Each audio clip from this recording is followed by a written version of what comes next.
నమ శివాయ నమ. ఓం దుర్గాదేవాయ నమ. ఓం శ్రీ మాత్రే నమ. జై కొండదేవతాయ నమ. ప్రజలందరికీ నమస్కారము. 2026 మే నెల.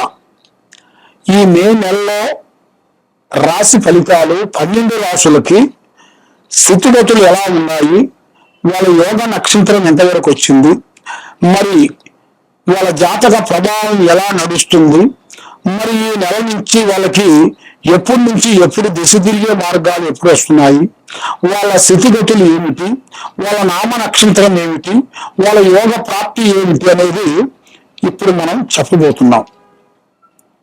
దేనికైనా మనసుగణంగా కొన్ని సమస్యలు వస్తుంటాయి. ఆ సమస్యల్ని మనం ముందే తెలుసుకొని మన జాగ్రత్త పడటమే చాలా గొప్పతనం. వర్షం వస్తుందా అంటే మనం గొడుగు ఎందుకు పెట్టుకుంటాం? జాగ్రత్త. అదే విధంగా ఈ రాశుల్లో 12 రాశుల్లో ఉండవలసిన వాళ్ళకి ఏ టైం నుంచి ఏ టైం వరకు వాళ్ళకి వాళ్ళ నక్షత్రాలను బట్టి, వాళ్ళ యోగాన్ని బట్టి వాళ్ళు ఏమేమి సమస్యలు ఎదురవుతున్నాయనేది మనం ముందు తెలుసుకోవాల్సింది. మరి ఈ జ్యోతిష్యం అంటే ఒక చిన్న చీకటిలో ఒక వెలుతురు. మనకి వెలుతురు ఉంటే కదా మనకి కనబడేది. మన వెలుతురు లేకపోకుండా ఉంటే మనం ఏం చేయలేం కదా. కాబట్టి వెలుతురు ఉన్నంత వరకే మనం జాగ్రత్త పడాలి. అదే విధంగా మనకి ఆ వెలుతురు రావాలంటే మనం ముందు జాగ్రత్త ఏం చేయాలి, మరి ఏ రాశులకి ఏ నక్షత్రాలకి ఏ యోగాలకి ఎలా మారుతుంది అనేది మన జాతక చక్ర గణితం వేసేసి ఈ రాశి ఫలాన్ని బట్టి ఎలా ఉందనేది ఇప్పుడు మనం చెప్పబోతున్నాము. ఈ మే నెలలో ఈ 12 రాశులకి ఎలాంటి సమస్యలు ఉన్నా కూడా చెప్పబోతున్నాం. ఓం నమ శివాయ నమ. తులరాశి ఫలితాలు. ఈ తులరాశిలో ఉండవలసిన వాళ్ళందరికీ అదృష్ట యోగము, ధనప్రాప్తి యోగము, లక్ష్మీ కటాక్ష యోగము చూసుకుంటే వీళ్ళకి దిశ యోగ నక్షత్రం గడియలు అంటారు. వీళ్ళకి చిన్న వయసు నుంచి అక్కడ పోయినా కూడా ఎంజాయ్గా ఉంటారు. వీళ్ళకి 30-35 వయసు వచ్చేంత వరకు వీళ్ళకి కష్టాలనే తెలియదు, బాధలు తెలియదు, డబ్బు కూడా పెద్దగా పట్టించుకోరు. ఎందువల్లంటే ఏ సమస్య అయినా కానీ తల్లిదండ్రులు ఉన్నారు, పెద్దవాళ్ళు ఉన్నారు, మరి వాళ్ళు చూసుకుంటారన్నట్టుగా ఒక అభిమానము, ప్రేమ దాంతోనే ఉంటారు. వీళ్ళు 40-50 సంవత్సరాలు వచ్చేదాకా వరకు పెద్దవాళ్ళ మీద ఆధారపడరు. ఈ 40-50 సంవత్సరాల నుంచి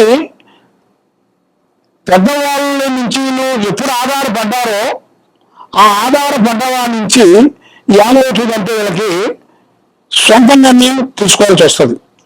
అప్పుడు వీళ్ళు అనుకుంటారు, అరే ఆ టైంలో మేము సంపాదించాల్సిన టైంలో మేము సంపాదించకుండా అశ్రద్ధగా మేము పాటించాము, మరి మాకు ఏం కాలేదు ఏమిటా అనేది చాలా మందికి బాధపడుతుంటారు. మనిషికి ఆహారము ఎంత ముఖ్యమో, ప్రేమ ఎంత ముఖ్యమో, కాబట్టి అవసరానికి ఉన్నప్పుడు అవుతుంది, అవసరం లేదు ఏది కాదు. మీకు వయసు అయిపోయిన తర్వాత భార్య ఎందుకు, ముసలి వయసులో నీకు డబ్బులు ఎందుకు అన్నట్టుగా పెద్దవాళ్ళు చెప్పిన మాటల విధానం ప్రకారంగా మనం గుర్తుంచుకోవాలి. కాబట్టి మీరు ఎక్కడెక్కడో పోయి ఎన్నెన్నో పూజలు చేసుకుంటున్నారు, కానీ పూజలు చేసే విధానాలు కొన్ని మంత్రాలు కొన్ని ఉంటాయి. దానికి ఆ మంత్రాలను మనం జపించుకోవాలి. మంత్ర బలం చాలా గొప్పది. మంత్ర బలాన్ని మనం పట్టుకునేట్టుకైతే మీకు డబ్బు సమస్య అనేది మీకు అవలేగా మీ దగ్గరికి వచ్చేస్తుంది. మీరు డబ్బు దగ్గర పోవాల్సిన పని లేదు, డబ్బే మీ దగ్గరికి వచ్చేస్తుంది. ఆ విధంగా కొన్ని పూజా కార్యక్రమాలు ఉంటాయి కొన్ని. మరి ఆ విధానాల పూజలు కూడా మీరు చేసుకునేట్టుకైతే తప్పకుండా మీకు జయప్రదం అవుతుంది. కాబట్టి బంధుమిత్రులతో ఎక్కువగా స్నేహం ఎక్కువగా చేయకూడదు. మిమ్మల్ని ముంచేది మోసం చేసేది మీ బంధువులే. వాళ్ళ నుంచే మీకు నష్టాలు వస్తాయి, వాళ్ళ నుంచే మీకు ఇబ్బందులు అవుతాయి.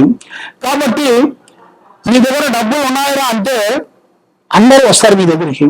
మీ దగ్గర డబ్బులు లేదురా అంటే కథం అందరు దూరం అయిపోతారు. ఎవరన్నా వాళ్ళ దగ్గర మీరు పోయినా ఏమవుతుందంటే వాళ్ళు ఆలోచిస్తారు. ఆలోచించి ఇప్పుడు ఆ టైం లేదు, నాకు తర్వాత కలుస్తాములే, పెద్ద పనిలో ఉన్నాము, రేపు ఎల్లుండి కలుస్తామని అంటారు. కాబట్టి మనం వచ్చిన పని ఏమిటి? వాళ్ళతో పలవరించడానికి ప్రేమతో వెళ్తాము. ఆ ప్రేమ పోతుంది, వాళ్ళు డబ్బు అనుకుంటారు, మన దగ్గర డబ్బు అడగటానికి వచ్చారు వీళ్ళు అనేదిగా మనల్ని ఊహించుకుంటారు. ఆ విధంగా కొంత జాగ్రత్తలు కొన్ని పడాలి. కాబట్టి ఎవరు మంచి వాళ్ళ ఎవరు చెడ్డ వాళ్ళు అనేది కూడా మనం కూడా కొంచెం గ్రహించుకోవాలి. కాబట్టి మబ్బు ఎప్పుడు తెల్లగా ఉండదు, ఏ ప్రయాణికో ఏ నిమిషానికో మారిపోతుంటది. అదేవిధంగా మనస్తత్వం కూడా అలాగే మారిపోతుంటది. చడం చిత్తం చడం మాయ అన్నాడు. ఈ మానవ జీవితం అనేది ఎప్పటి వరకు ఉంటుంది, ఎప్పటి వరకు ఓర్పు అనేది ఎవరికి తెలియదు, అది మాయ జన్మ. కాబట్టి దాంట్లో మన జాగ్రత్తలు పాటించుకోవాలి. ఈ జాగ్రత్తలు ఎప్పుడు పాటించుకోకుండా ఉన్నట్టుగైతే దానివల్ల ఎన్నో నష్టాలు, ఎన్నో ఇబ్బందులు, లేనిపోయిన సికాకులు, లేనిపోయిన ఇబ్బందులు ఎన్నో వరకు చాలా వరకు కొన్ని కనబడుతున్నాయి.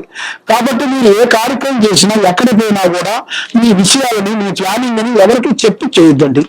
కాబట్టి తప్పకుండా మీకు ఏ సమస్య ఉన్నా కూడా మీ కింద ఉండాల్సిన నెంబర్కి మనం ఒకసారి సంప్రదించండి. సర్వే జన సుఖిలే భవంతు. శ్రీ సమ్మక్క సారలమ్మ మహాశక్తిపీఠం.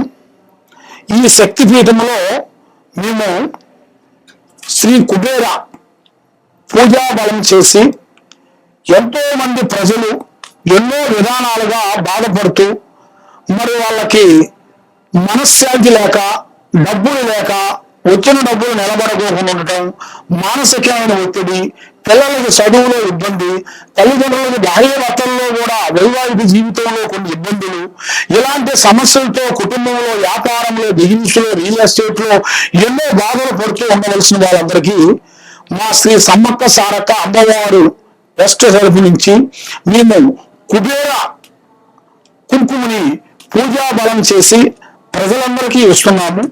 దాంతో పాటు అక్షంతలు, మంత్రించిన అక్షంతలు మేము ఎలాంటి ఇబ్బందుల్లో ఉండవలసిన వాళ్ళకి, డబ్బు లేని వాళ్ళకి, మనశ్శాంతి లేని వాళ్ళకి, వీళ్ళందరికీ మేము పూజా బలం చేసి కుబేర కుంకుమ అక్షంతలు పూజా బలం చేసి మీకు మేము ఫ్రీగా ఇవ్వగలుగుతాము.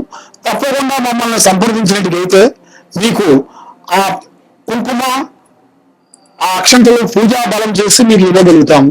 మరి దూరంలో ఉండవలసిన వాళ్ళు మాకు ఒకసారి ఫోన్ కాల్ ద్వారా ఫోన్ చేస్తే మేము కొరియర్ ద్వారా కూడా మేము పంపించగలుగుతాము. కాబట్టి మీకు ఏ సమస్య ఉన్నా మాకు చెప్పగలుగుతారు. చెప్పండి. ఓం నమః శివాయ.